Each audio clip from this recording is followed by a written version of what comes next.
लंबे बालों वाली बहू। अंजलि ने बचपन से कभी बाल नहीं कटवाए होते, जिस वजह से उसके बाल उसकी हाइट से भी लंबे होते हैं। एक दोपहर उसकी मम्मी अंजलि के बाल बांध रही होती है। सुन, लंबे बाल देखने में तो सबको अच्छे लगते हैं, लेकिन जब इनका ख्याल रखने की बात आती है ना, तो कोई तेरे बालों पर मेहनत नहीं करेगा। कुछ समय बाद ससुराल जाएगी, इसलिए क्यों नहीं इन्हें थोड़ा कटवा ले। कैसी बात कर रही हो मम्मी?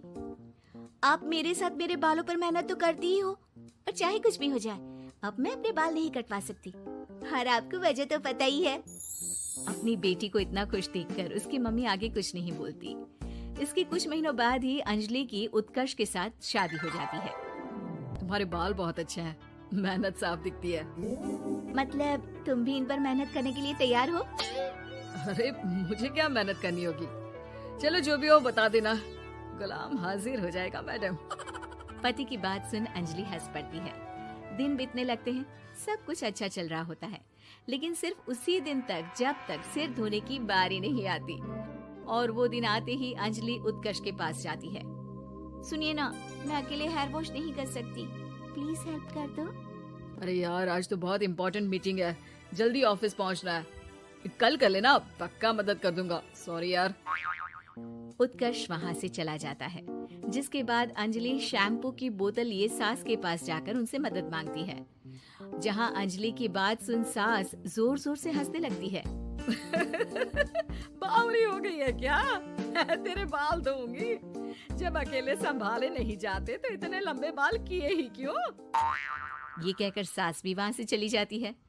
अंजलि मन ही मन सोचती है, मम्मी सही बोलती थी, तारीफ सब करेंगे, पर थोड़ी भी मेहनत कोई नहीं करेगा।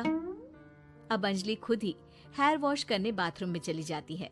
इस बात को 3 घंटे बीत जाते हैं, लेकिन अंजलि बाथरूम से बाहर नहीं निकलती। सास बाथरूम का दरवाजा खटखटाती है। अरे ओ महारानी, अंदर घर बसाने का प्लान है क्या? यहाँ सारे काम पड़े हैं, तेरे बालों की वजह से हम क्या भूखे मर जाएं? सास की आवाज सुन अंजलि अगले ही पल बाहर निकल आती है, लेकिन सही तरीके से सिर नहीं धुलने पर उसके आधे बालों में शैम्पू और बाकी बालों से पानी बह रहा होता है। हाय नास पीटी, इतने घंटे लगा दिए फिर भी इन्हें ठीक से धो कर नहीं आई। अब क्या सारे घर में पानी पानी करती घूमेगी? अरे कहीं मुझे ही ना गिरा दियो। आज तक कभी अपने आप हेयर वॉश नहीं किया, हमेशा मम्मी हेल्प कर देती थी, इसलिए टाइम लग गया।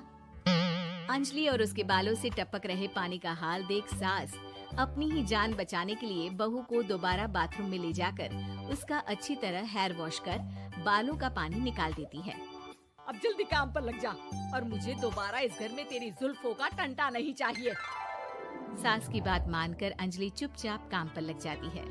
इसी तरह दिन बीतने लगते हैं, जिसमें अब अंजलि हेयर वॉश के लिए आधे दिन का समय लेकर अपने घर आने लगती है।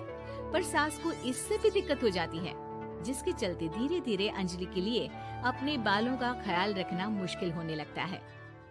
न तेल लग रहा है, न समय से हेयर वॉश हो रहा है, और बालों में कंघा घुमाए तो हफ्ते बीत जाते हैं। मुझसे अपने बालों की ऐसी दुर्गति देखी नहीं जा रही। इसी तरह दिन और दिनों के साथ महीने बीत जाते हैं, जिसमें अच्छे से ख्याल नहीं रखने की वजह से अब बाल रफ उलझे हुए होने के साथ साथ हेयर फॉल भी शुरू हो जाता है। अब क्या हमें अपने बालों में उलझा कर कूड़े में फेंकने का इरादा है? जहाँ देखो वहीं मैडम के बाल गिरे हुए मिलते हैं। अरे कटवा क्यों नहीं देती इन नासपीटों को? तभी उत्कर्ष वहाँ आ जाता है। अरे कैसी बात कर रही हो माँ? आपके बोले बिना वो सब कुछ कर देती है, और बदले में जब सिर्फ अपने बालों के लिए जरा सी मदद चाहती है तो आप उसे ऐसी बातें सुनाती हो। उत्कर्ष अंजलि को लेकर घर से बाहर निकल जाता है और वो दोनों अंजलि के घर पहुँच जाते हैं। मुझे माफ करना, मैंने वादा किया था लेकिन पूरा नहीं कर पाया। अब तुम जैसा कहोगी मैं वैसा ही करूँगा। अंजलि की मम्मी उन्हें बहुत सारे घरेलू उपाय बताती हैं, जिन्हें अच्छे से समझकर दोनों घर वापस आते हैं और अब मिलकर अंजलि के बालों को ठीक करने के मिशन पर लग जाते हैं। अरे पत्नी की सेवा में तो ऐसे लगा है जैसे इसके बालों में से खजाना निकल आएगा। इसी तरह कुछ महीने बीत जाते हैं और धीरे धीरे अंजलि के बाल पहले जैसे हो जाते हैं। आधा सफर तो कंप्लीट हुआ, अब आधा बचा है। हाँ, कौन सा आधा? मैं समझी नहीं। मम्मी। अब अपनी मम्मी को बहू की कीमत समझाने के लिए पहले उत्कर्ष उनकी सब सहेलियों को घर बुला लेता है और फिर अंजलि को उनके सामने लेकर जाता है, जिसे देख वहाँ बैठी सास की सभी सहेलियों का मुंह खुला का खुला रह जाता है। अरे वाह, तेरी बहू के बाल कितने सुंदर हैं। आज से पहले हमने कभी इन पर ध्यान कैसे नहीं दिया। और वैसे इतने लंबे बाल संभालना सबके बस की बात नहीं, लेकिन तुम्हारी बहू को देखकर लगता है कि ये इसमें प्रो है। वैसे बहू, लंबे बाल देवी के भी होते हैं और चुड़ैल के भी, इसलिए अपने अंतर्मन में कभी कुछ बुरा मत आने देना और इस घर के लिए लक्ष्मी का रूप बनना। अरे किस बात की, घर की आधी लक्ष्मी तो ये इन्हीं जुल्फों पर खर्चा कर देती है। सास की इस बात पर अंजलि तुरंत पैसे ले जाकर सास के हाथ में रख देती है। अब मुझे सबके सामने नीचा दिखाने के लिए पैसे दे रही है क्या? नहीं नहीं मम्मी जी, पैसे आपको इसलिए दिए हैं क्योंकि ये उन्हीं बालों की कमाई है जिन्हें आप रात दिन कोसती रहती हैं। अगर आप वो सब नहीं करती तो मेरे बाल खराब नहीं होते और ना ही मैं ये पैसे कमा पाती। है? क्या मतलब है? कहना क्या चाहती हो? मैं शादी के पहले से ही एक हेयर केयर यूट्यूब चलाती हूँ, जहाँ शादी के बाद और बालों के हाल की वजह से मैं इनएक्टिव हो गई थी। पर उस दिन जब उत्कर्ष और मैं मम्मी के पास उपाय पूछने गए तो आइडिया आया कि अपनी हेयर प्रॉब्लम्स ओवरकम करने के साथ साथ इस प्रोसेस की वीडियो बनाकर उसे भी यूट्यूब पर डाल दो तो।